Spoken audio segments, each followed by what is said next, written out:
Hello प्यारे विद्यार्थियों, कैसे हैं आप सभी। आशा करते हैं स्वस्थ होंगे, मस्त होंगे। तो प्यारे विद्यार्थियों, आज हम आपके लिए लेकर आए हैं क्लास 8 के इंग्लिश रीडर का पाठ है जिसका नाम है प्ले थिंग्स, अर्थात खेलने की चीज़ें।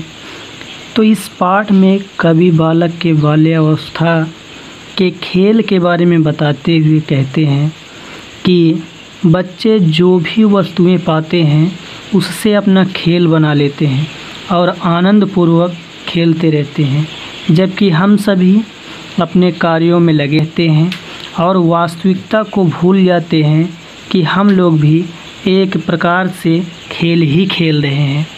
तो चलिए ज़्यादा विलम्ब न करते हुए पाठ का शुरुआत करते हैं। चाइल्ड अर्थात बच्चा होता है, यहाँ पे बच्चे कहेंगे।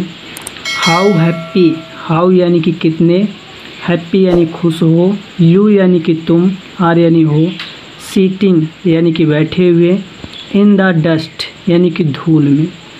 तो बच्चे तुम धूल में बैठे हुए कितने खुश हो।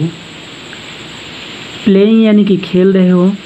विथ अ ब्रोकन, विथ यानी के साथ, अ ब्रोकन एक टूटी हुई ट्विग अर्थात टहनी से, ऑल द मॉर्निंग यानी पूरी सुबह से, पूरी सुबह से टूटी हुई टहनी के साथ खेल रहे हो।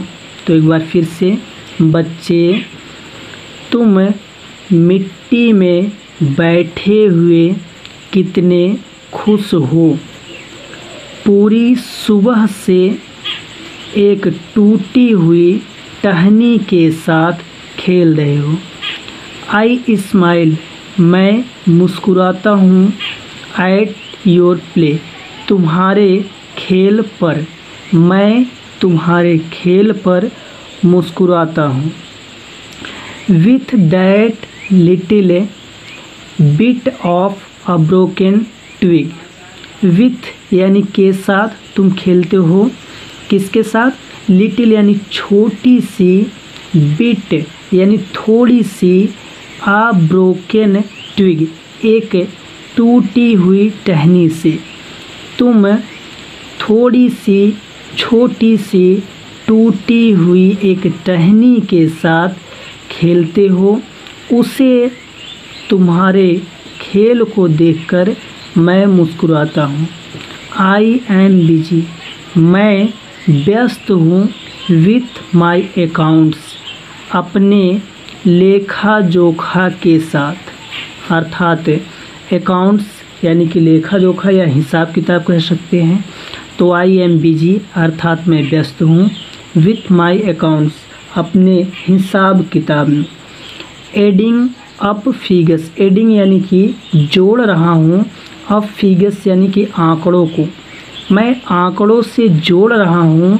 बाय द हावर्स, घंटों के हिसाब से, मैं घंटे के हिसाब से आंकड़ों को जोड़ रहा हूँ। परहैप्स यानी कि शायद। यू ग्लैंस, ग्लैंस माने झलक होता है, यहाँ पे कहेंगे देखते हो। परहैप्स यानी कि शायद। यू ग्लैंस एट मी, तुम मुझे देखते हो। एंड थिंक, और सोचते हो। शायद तुम मुझे देखते हो और सोचते हो। व्हाट आ स्टूपिड गेम, कितना मूर्खतापूर्ण खेल है। टू स्पॉइल यानी बेकार करने के लिए। योर मॉर्निंग, अपनी सुबह को। विथ यानी के साथ, अपनी सुबह के साथ या फिर सुबह को बेकार करने के लिए कितना मूर्खतापूर्ण खेल है। चाइल्ड यानी कि बच्चे। आई हैव फॉरगॉटन, मैं भूल चुका हूँ। द आर्ट ऑफ बीइंग, मिट्टी में होने वाली कला को, अर्थात मिट्टी से होने वाली कला को मैं भूल चुका हूँ। अब्सर्ड, जो समाया हुआ है। इन स्टिक्स यानी कि छड़ियों में या टहनियों में। एंड मड पीस, और मिट्टी के टुकड़ों में।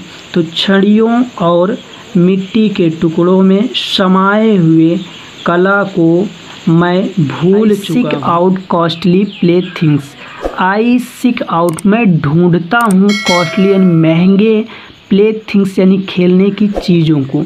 मैं महंगे खेलने की चीज़ों को ढूंढता हूँ और गेदर लंप्स उनके ढेरों को इकट्ठा करता हूँ। ऑप्स गोल्ड यानी सोने के एंड सिल्वर और चांदी के, सोने और चांदी के ढेरों को इकट्ठा करता हूँ। With what ever you find यानी तुम पाते हो, व्हाट एवर जो कुछ भी, तुम जो कुछ भी पाते हो, यू क्रिएट तुम बना लेते हो, योर यानी कि अपना, ग्लाड यानी कि आनंदमय, गेम यानी खेल, तुम जो कुछ भी पाते हो उससे तुम अपना आनंदमय खेल बना लेते हो। आई स्पेंड मैं खर्च करता हूँ, बोथ माई टाइम दोनों, माई टाइम अपना समय, एंड माई स्ट्रेंथ और अपनी शक्ति, मैं अपना समय और अपनी शक्ति दोनों को खर्च करता हूँ उन चीज़ों के बारे में। आई नेवर कैन ऑब्टेन जिसे मैं कभी प्राप्त नहीं कर सकता।